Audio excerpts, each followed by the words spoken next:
You know what I mean? You make it not as natural as the first one. Boom. Mm-hmm.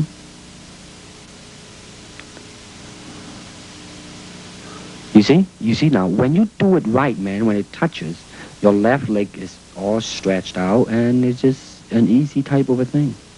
Now, I think we are comparing. I let your leg dangle out there. I asked you to do it because, so you will get a feeling of it. Now you're going to bring it back quick now. Watch this now. And, you see? It was kind of a little bit off balance in the last one, but that's all right. Now you're going to go sideways. Watch now.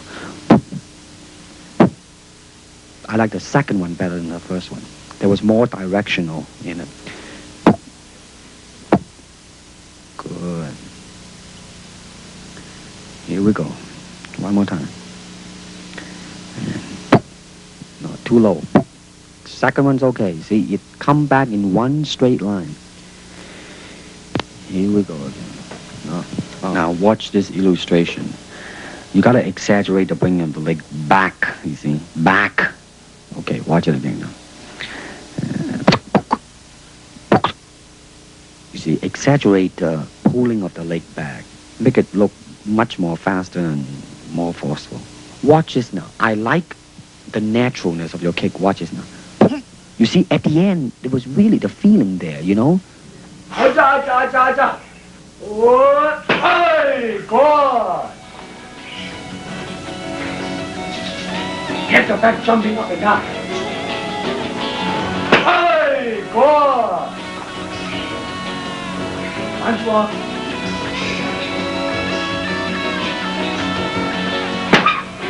Oh!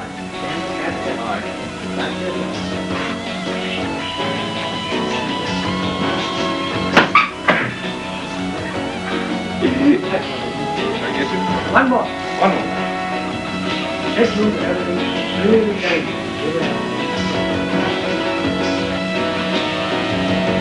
You are too. I see what happened.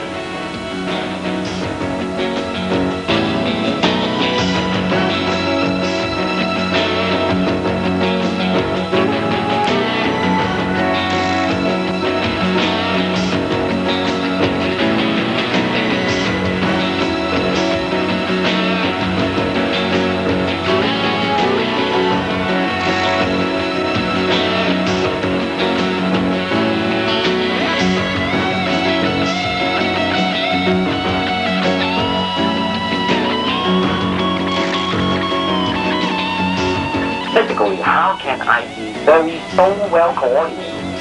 That means you have to be an athlete. That means you got to have jogging and all this basic ingredient, right? Well, my dad made a point at the time that he was training that there were a lot of martial artists who weren't paying enough attention to their instrument, and certainly the instrument of the body is what you're going to be using in your practice of the martial arts. So I think it's very important to keep up the tempo, so to speak. I'm interested in that point you reach where you actually fail from exhaustion at something, whether it's a weight training exercise or a cardiovascular exercise. I'm interested in seeing just how much that point is a physical point and how much it's a mental point. And so that's what I do. I jump a lot of rope, I run, I ride a life cycle. I much more prefer to go out and actually ride a bicycle or run and, see some scenery. And then I work out down at the academy, which is on some levels a very cardiovascular workout. Some of the classes I take, like the Muay Thai kickboxing classes, a hell of a cardiovascular workout. Yeah. And then some of the classes are more technique-oriented, so you're not huffing and puffing so much as you are just learning individual techniques. And then I work out at the weightlifting gym, where I do 2 body parts a day, pretty much, and then I break that up occasionally. So I do like back and biceps on one day, chest and triceps on another day, or something else, and delts and legs on the third, or something like that. And it was just switch it. I found that was generally the best thing to do, whether it was with a high weight or a low weight. And what I understood the process to be was that working with heavy weights would build mass, whereas working with low weights was intended to build like density and really carve out the muscle a lot more. And since I personally have never been interested in getting large as much as just getting cut, I tended to work with a lower weight. But then to me, getting cut is also mostly a question of vascularity. It has to do with how much body fat you're carrying. So I've always done a lot of cardiovascular work because that's also real world power too. I mean, I suppose it's good if you want to pick up heavy objects to have large muscles, but cardiovascular stamina is something that seems to come in handy a lot more often than a large muscle would. You go down to the academy and you try and do a 3-minute round on the Thai pad. I don't care how big your muscles are. If you don't have a real good cardiovascular system, you're going to be dead in about 45 seconds, and I'm still going to be going. Now, you want to kick it when it's coming to you. I'll try it. You let your foot jam.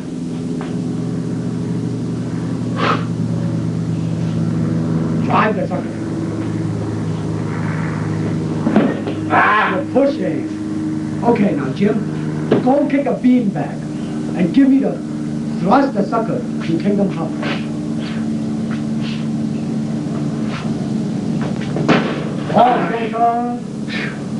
Now, Jim, face the sucker. Now you are cutting your half now. That's okay. How's that? Beautiful. No, I mean, I want you to be half. You're still kicking a little bit off to the side. Kick him directly now. Good. Now don't kick it again, but don't turn your body so much when you finish. Try to still face him when you finish, right? Good. Now kick the sucker when he comes back. Not yet, not yet. During this time period, we used to train because we didn't have any Thai pads, so Sifu Bruce advocated the use of using the football forearm guard, and which we don't use this anymore, but this was very prevalent during that time period. This here is the original punching shield, his own personal punching shield, in fact. This was used as in the Way of the Dragon. If you notice this, he had one part. I had one arm, he had the other arm, and this was used in that picture, Way of the Dragon. This was used in Enter the Dragon. This was actually, its original use is actually used for baton training in Japan, and we just modified it, and we used a special helmet, a boxing headgear we had, and we used it, and this became part of our training, some of the training tools that we used when we used to spar.